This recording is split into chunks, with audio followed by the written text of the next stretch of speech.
The meeting chamber of the Galactic Council hummed with tension. 12 different species sat around a massive circular table, their bodies as varied as the stars outside the viewport.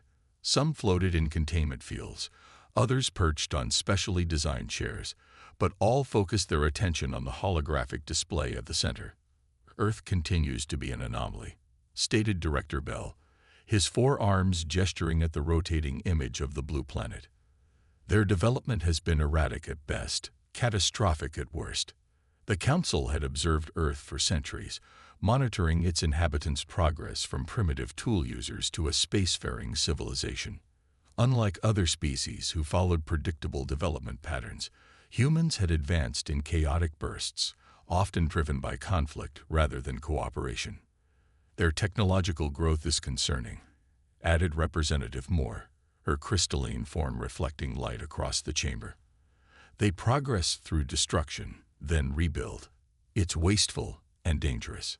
A murmur of agreement rippled through the assembly. The recent human conflicts had been particularly troubling. Their weapons had grown more deadly, their political systems more fragmented, yet somehow they continued to push forward. I propose we implement Assessment Protocol 7, Director Bell said finally. If they are to join our community, we must be certain they won't bring their chaos with them. The silence that followed was heavy with significance. Protocol 7 was rarely used, a rigorous test of a species' ability to survive, cooperate, and solve problems under controlled conditions. Most importantly, it evaluated patience and long-term thinking, qualities the Council had found lacking in humans. Administrator Lark, the small green-skinned alien responsible for designing and overseeing species assessments, stepped forward. His large eyes blinked slowly as he considered the proposal. I can build a suitable test environment, he said, something that would require careful resource management, environmental adaptation, and technological ingenuity to master. But to truly evaluate their readiness, it should be designed as a century-long challenge. The Council members shifted uncomfortably. 100 years was extreme, even by their standards. Is such a lengthy test necessary? Asked a voice from the shadows. Absolutely, Lark replied firmly. Humans excel at short-term problem-solving, but struggle with extended planning. Their history shows repeated patterns of consuming resources until collapse, then scrambling for solutions. We need to determine if they can break this cycle. Director Bell nodded. The test will reveal whether they possess the patience and wisdom necessary for joining our community. If they approach it with their typical haste, they will fail. Lark spent the next 3 months designing the perfect test chamber. It was a sealed ecosystem with deliberately limited resources, unpredictable weather patterns, and partially functioning technology. To succeed, any species would need to carefully analyze the environment, develop sustainable practices, and slowly repair the systems, all while surviving harsh conditions. The test is designed to be solved in stages, Lark explained to his assistant, Trell. First survival, then stabilization, followed by analysis, and finally mastery. No species should complete it in less than several decades. And you believe humans will take a century? Trell asked. Lark's mouth formed what passed for a smile in his species, if they approach it as intended. The true challenge isn't surviving the environment. It's having the patience to understand it completely before attempting to change it. The final preparations were made.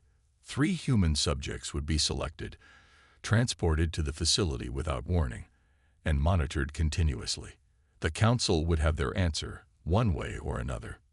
What no one anticipated was just how quickly that answer would come. The selection process was methodical and precise. Administrator Lark insisted on subjects who represented different aspects of human problem-solving, yet were not exceptional enough to skew the results. They needed average humans, intelligent but not brilliant, resourceful but not extraordinary.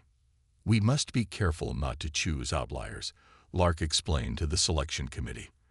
The test must evaluate humans as a species, not exceptional individuals. After months of observation, 3 candidates were chosen. James Parker was a maintenance engineer from a small coastal town in Australia.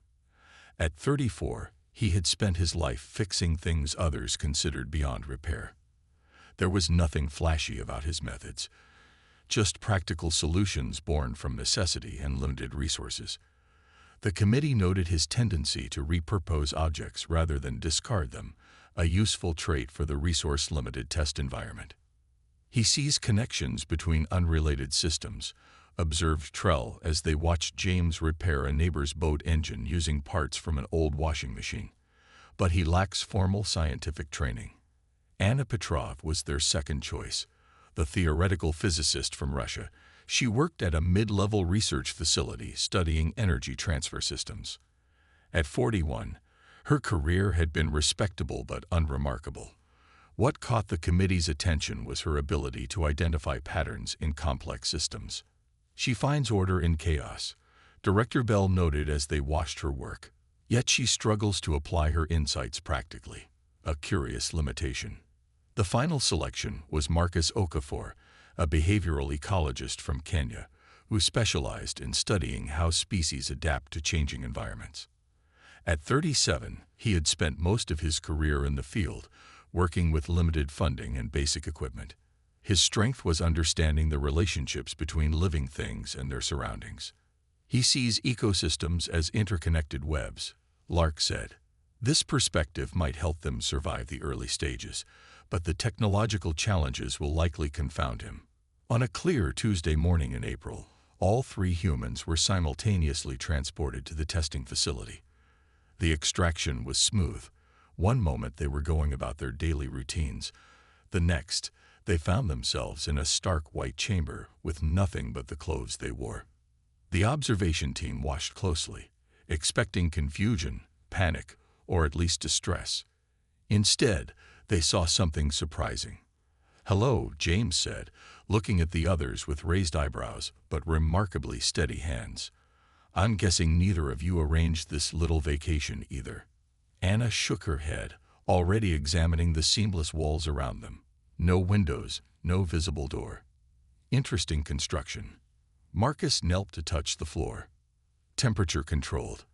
Airflow from somewhere, but I can't locate the source. Within minutes, they had introduced themselves and begun to analyze their situation, working together without prompting. There was fear in their expressions, certainly, but it was tempered by curiosity and pragmatism. "They're not panicking," Trell observed with surprise. "Most species experience at least some period of disorientation." Lark frowned. "Let's move them to the main testing environment. Perhaps the artificial ecosystem will prove more challenging." A door appeared in the white wall, sliding open to reveal a vast landscape beyond. The humans approached it cautiously, but without hesitation. "After you." James gestured with a slight smile. "Together is better, I think," Marcus replied. Side by side, the 3 humans stepped into the test chamber, a massive enclosed space designed to look like an alien wilderness. Rolling hills covered with blue-tinged vegetation stretched toward distant mountains. Strange creatures moved in the underbrush, and unfamiliar stars shone from an artificial sky. "Well," Anna said after a moment of silence, "this is definitely not Earth. And I'm guessing whoever brought us here is watching," James added, glancing upward. "So we'd better give them a good show." The observation team exchanged glances. The humans weren't just adapting quickly, they were already aware they were being tested. "This may be more interesting than we anticipated," Lark said softly. The test chamber sprawled across 5 square kilometers, a meticulously designed ecosystem where nothing was as simple as it appeared. The artificial sun rose and set on an irregular schedule, causing unpredictable temperature shifts. The blue-tinged plants contained nutrients, but some released mild toxins when harvested incorrectly. Small streams crisscrossed the landscape, yet their water required filtration before drinking. At the center stood a damaged structure, a shelter with partial technology systems. Solar panels with hairline fractures collected energy inefficiently. Water recyclers functioned at minimal capacity. Communication systems flickered on and off at random intervals. "The environment is calibrated perfectly," Administrator Lark explained to the council observers. Every resource is available but flawed. Every system works but inadequately. To thrive, they must first understand, then adapt, then improve, a process that should take years even to begin. The three humans approached the structure cautiously, examining it from all angles before entering. "It looks like it was deliberately damaged," James said, running his hand along a cracked panel. "Not from age or weather. These breaks are too precise." Inside, Anna immediately gravitated toward the blinking control console. These systems are foreign but not incomprehensible. The interface seems designed to be somewhat intuitive. Marcus had already begun collecting plant samples, carefully sorting them by color and texture. "We need to establish which of these are safe to consume and which might have other uses." By nightfall, which came unexpectedly early, plunging temperatures by 20 degrees, they had secured the shelter and begun cataloging their resources. The observation team watched in silence as the humans, instead of panicking at the sudden cold, simply adapted their plans. "They're moving too quickly," Trell noted with concern. "They should still be in the initial survival phase, yet they're already analyzing systems." Lark nodded, his large eyes narrowed. "Increased the environmental stress factors. Let's see how they handle genuine adversity." That night, while the humans slept in shifts, the artificial weather system unleashed a thunderstorm of unprecedented intensity. Wind rattled the shelter's walls, and acid rain pounded the exterior, slowly eating away at exposed surfaces. The observers expected the humans to retreat, to focus solely on immediate shelter reinforcement. Instead, James rigged collection containers to gather the rain for chemical analysis. Anna used the storm's electrical discharges to test the conductivity of various materials they'd gathered. Marcus observed how the local fauna sought shelter, noting their instinctive knowledge of safe zones. By morning, as the storm subsided, the humans hadn't just survived. They gathered valuable data. "This storm wasn't natural," Anna stated as they shared a breakfast of filtered water and edible plant fibers. "The electrical pattern was too regular, and the chemical composition of the rain seems designed to test specific materials." "You think this whole place is artificial?" Marcus asked. James nodded. "Definitely.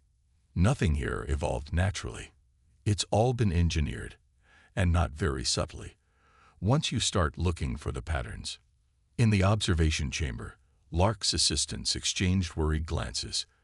"They've already identified the artificial nature of the environment," one reported. "Most species take months to recognize the synthetic patterns." Lark remained calm. "That's merely the first realization. They still need to understand why it was created this way. The true test is whether they'll patiently work within the constraints we've established." But the humans were already defying expectations. Rather than cautiously exploring their surroundings, they systematically mapped the entire area in just 3 days. Instead of slowly testing each plant for edibility, they developed a rapid analysis method based on plant structural similarities. Most concerningly, they weren't treating the damaged technology as something to gradually repair. They were actively disassembling it to understand its core functions. "I don't think we're supposed to fix this," James said as he examined the inner workings of the water recycler. "I think we're supposed to think we need to fix it." Anna looked up from the control panel she partially dismantled. "You're suggesting this is all some kind of test or experiment," Marcus added.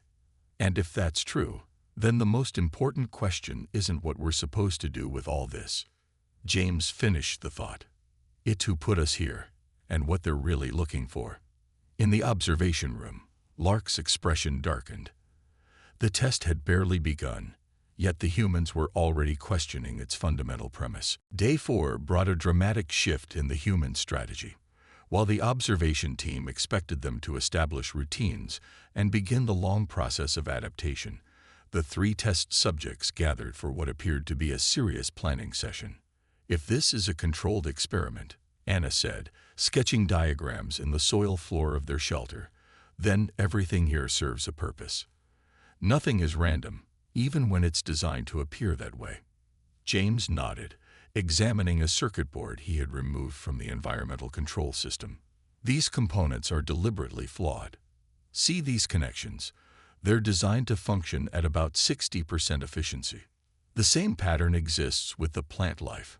Marcus added, everything edible has some drawback: low caloric value, mild toxicity, or difficult harvesting. It's as if we're meant to struggle no matter what choices we make. The observation team leaned forward, intrigued by this analysis, but still confident in their test's integrity. Administrator Lark allowed himself a small smile. They see the challenges, he noted to his colleagues, but understanding a problem doesn't mean they can solve it. The test is designed with multiple layers of complexity. Back in the chamber, the humans had reached a conclusion that sent a wave of alarm through the watching aliens. We shouldn't try to fix anything, Anna declared. At least, not in the way they expect us to. You mean whoever they are, Marcus corrected with a pointed glance toward the ceiling. Exactly, James agreed. If this is a test, then following the obvious path is probably the wrong approach. What followed was a complete departure from any expected behavior pattern. Instead of carefully repairing the damaged systems, James began deliberately creating new failures, but in a precisely calculated way. He reconfigured power distribution pathways, creating unusual energy flow patterns throughout the structure. Anna, meanwhile, had turned her attention to the weather control system they had identified during the storm. Rather than simply documenting its patterns, she began actively interfering with its sensors, feeding them conflicting data. What are they doing? Trell asked, bewilderment evident in his voice. They're making everything worse. Lark couldn't answer. For the first time in his long career overseeing assessment tests, he was genuinely confused by a species response. Marcus had taken perhaps the most unexpected approach of all. Instead of categorizing and adapting to the artificial ecosystem, he began rearranging it. He transplanted certain blue plants near water sources, redirected small streams, and even coaxed some of the small creatures to new locations through careful bait placement. I don't understand, one junior observer complained. They identified the test parameters correctly, but now they're deliberately working against their own interests. By day 6, the test chamber's carefully designed systems were showing signs of unexpected behavior. Power fluctuations rippled through the shelter. Weather patterns became erratic beyond the program variability.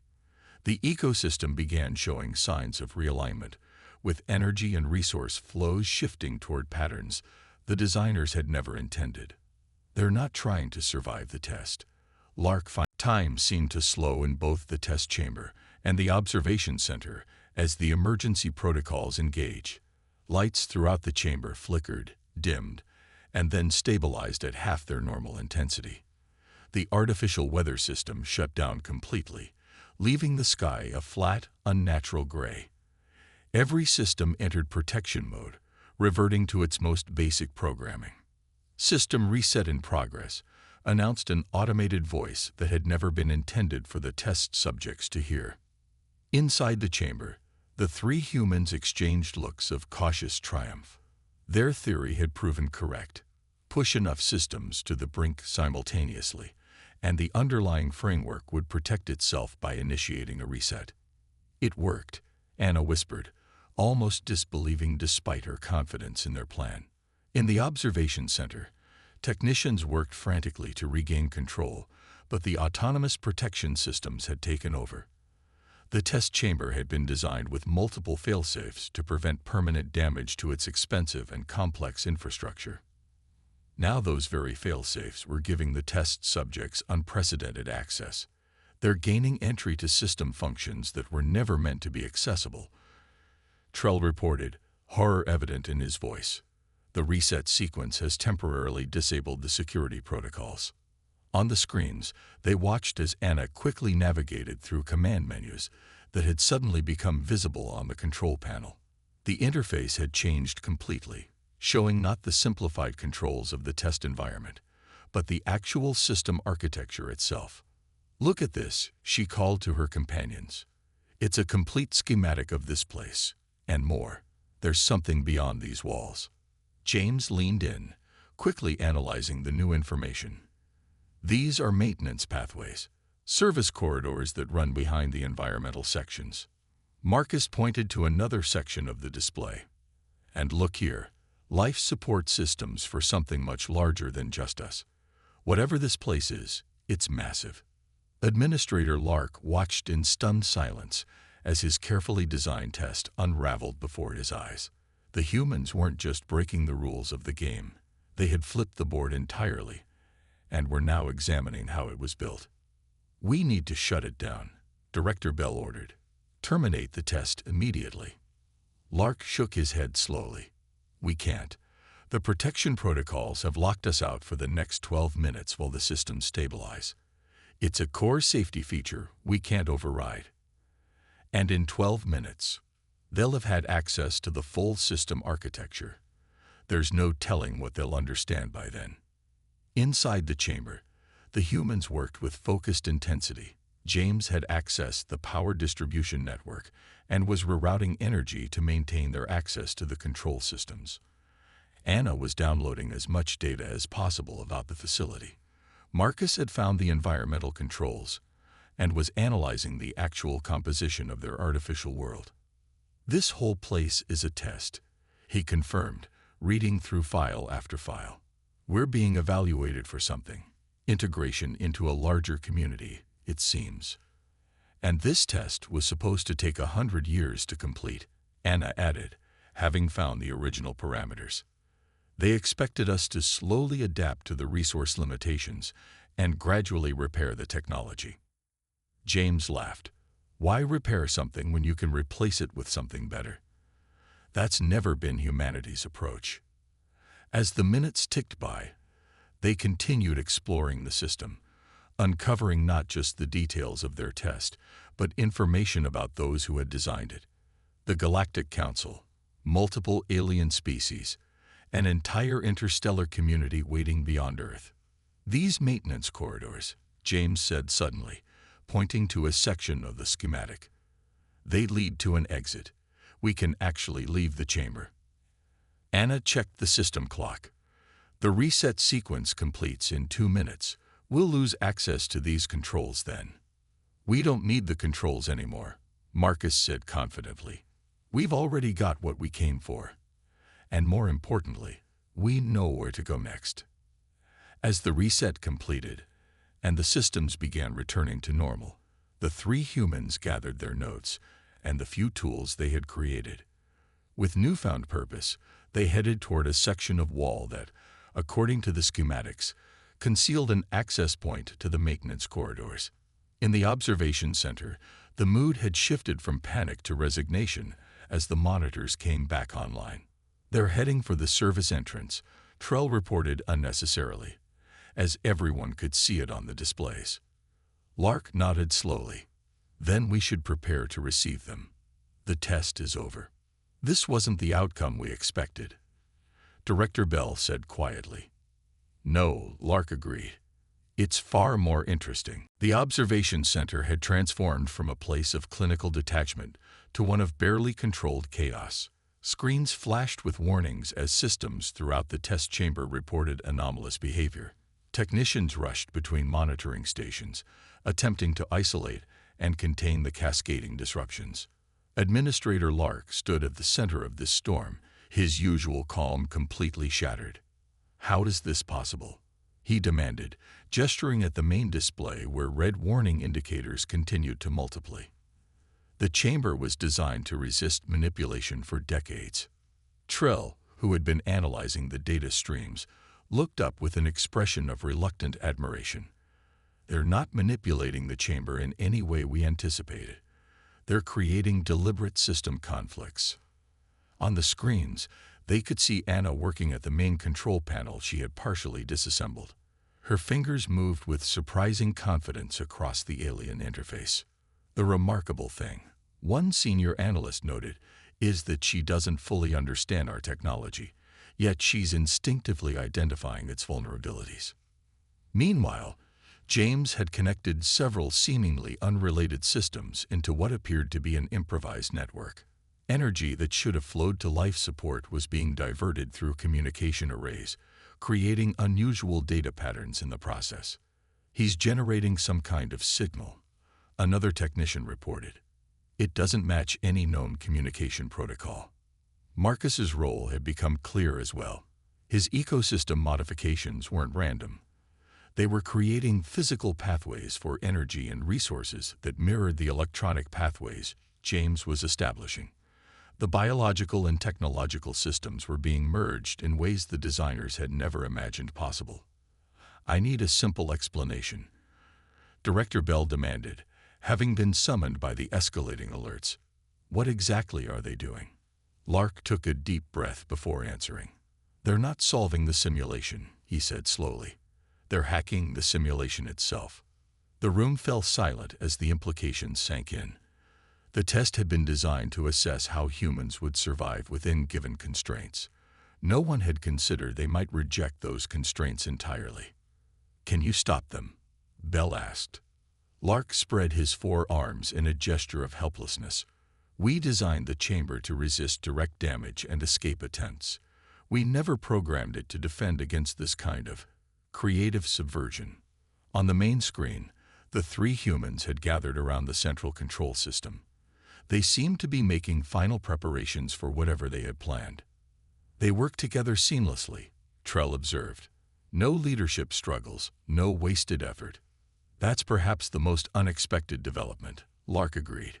"We chose them specifically because their skills barely overlapped. They should have spent weeks just establishing effective communication." Inside the chamber, James connected the final circuit in his improvised system. "Ready on my end," he reported. "Ecosystem pathways established," Marcus confirmed. Anna's fingers hovered over the control panel. "Once I initiate this sequence, there's no going back. If we're wrong about the system architecture—" "We're not wrong," James said with quiet confidence. "The patterns are consistent with a self-protecting network. It will choose reset over catastrophic failure." Anna nodded. "Here goes nothing." In the observation center, alarms suddenly blared at maximum volume. The main screen filled with critical warnings as system after system reported imminent failure. "They're forcing an overload," Trell shouted over the noise. "Multiple systems are approaching critical thresholds simultaneously." Lark stared at the screen, his scientific detachment finally returning as he witnessed something truly unprecedented. "No," he corrected softly. "They're not causing a failure. They're triggering a failsafe." As if confirming his words, the emergency systems suddenly activated.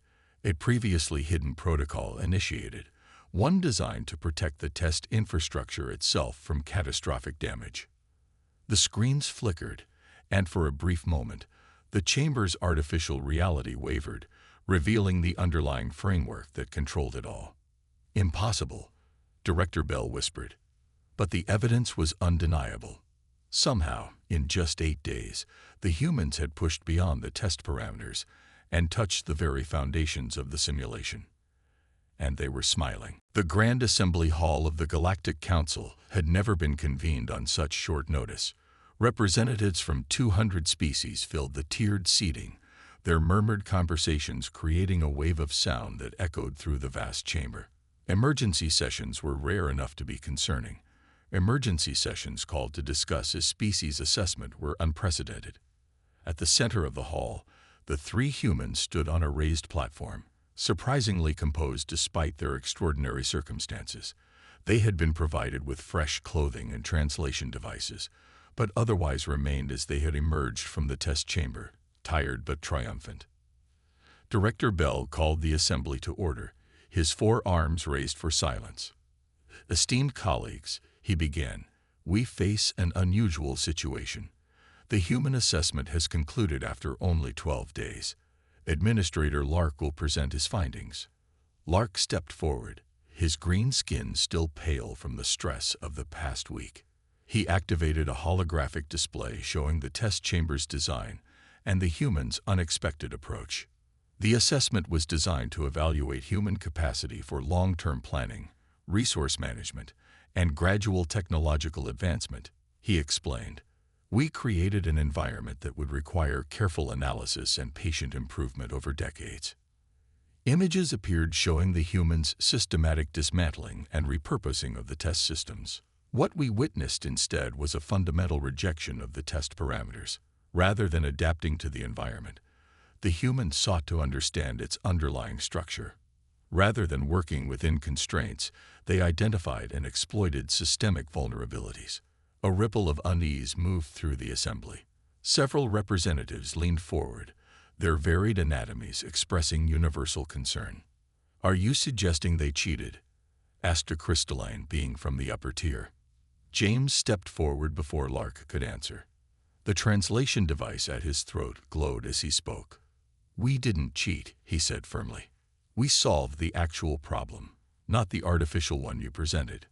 "Please explain," Director Bell requested, signaling Lark to give the humans the floor. Anna joined James, her scientific mind perfectly suited to this analysis. "Your test assumed adaptation was the only viable approach to a challenging environment. But throughout human history, we've advanced not just by adapting to our world, but by transforming it." When faced with resource limitations, Marcus added, "Humans don't simply conserve. We innovate. We create new solutions that transcend the original constraints." The assembly hall fell silent as the implications became clear. The test hadn't failed. It had revealed something unexpected about human nature. "You designed a test that assumed a particular approach to progress," James continued. "But humans have never followed predictable development patterns. We leap forward through creative disruption and lateral thinking." An elder representative from a gaseous species floated forward. "But this raises serious concerns. A species that refuses to accept limitations could be dangerous to the established order, or invaluable to its evolution," countered Anna. "Your own records show the Galactic Council has existed for 50,000 years with remarkable stability." "But minimal innovation," Marcus finished. "You've perfected what you know, but when was the last time you discovered something truly new?" Director Bell's gesture silenced the murmurs that erupted at this bold statement. "The question before us," he said gravely, "is whether humans are ready to join our community. Their approach to the assessment suggests they may not integrate smoothly into our established systems." The Grand Assembly Hall of the Galactic Council had never been convened on such short notice. Representatives from 200 species filled the tiered seating, their murmured conversations creating a wave of sound that echoed through the vast chamber. Emergency sessions were rare enough to be concerning. Emergency sessions called to discuss a species assessment were unprecedented. At the center of the hall, the three humans stood on a raised platform, surprisingly composed despite their extraordinary circumstances. They had been provided with fresh clothing and translation devices, but otherwise remained as they had emerged from the test chamber, tired but triumphant. Director Bell called the assembly to order, his four arms raised for silence. "Esteemed colleagues," he began, "we face an unusual situation. The human assessment has concluded after only 12 days. Administrator Lark will present his findings." Lark stepped forward, his green skin still pale from the stress of the past week. He activated a holographic display showing the test chamber's design and the human's unexpected approach. The assessment was designed to evaluate human capacity for long-term planning, resource management, and gradual technological advancement, he explained. "We created an environment that would require careful analysis and patient improvement over decades." Images appeared showing the humans' systematic dismantling and repurposing of the test systems. What we witnessed instead was a fundamental rejection of the test parameters. Rather than adapting to the environment, the humans sought to understand its underlying structure. Rather than working within constraints, they identified and exploited systemic vulnerabilities. A ripple of unease moved through the assembly. Several representatives leaned forward, their varied anatomies expressing universal concern. "Are you suggesting they cheated?" asked a crystalline being from the upper tier. James stepped forward before Lark could answer. The translation device at his throat glowed as he spoke. "We didn't cheat," he said firmly. "We solved the actual problem, not the artificial one you presented." Please explain. Director Bell requested, signaling Lark to give the humans the floor. Anna joined James, her scientific mind perfectly suited to this analysis. Your test assumed adaptation was the only viable approach to a challenging environment. But throughout human history, we've advanced not just by adapting to our world, but by transforming it. When faced with resource limitations, Marcus added, humans don't simply conserve. We innovate. We create new solutions that transcend the original constraints. The assembly hall fell silent as the implications became clear. The test hadn't failed. It had revealed something unexpected about human nature. You designed a test that assumed a particular approach to progress, James continued. But humans have never followed predictable development patterns. We leap forward through creative disruption and lateral thinking. An elder representative from a gaseous species floated forward. But this raises serious concerns. A species that refuses to accept limitations could be dangerous to the established order, or invaluable to its evolution, countered Anna. Your own records show the Galactic Council has existed for 50,000 years with remarkable stability. But minimal innovation, Marcus finished. You've perfected what you know, but when was the last time you discovered something truly new? Director Bell's gesture silenced the murmurs that erupted at this bold statement.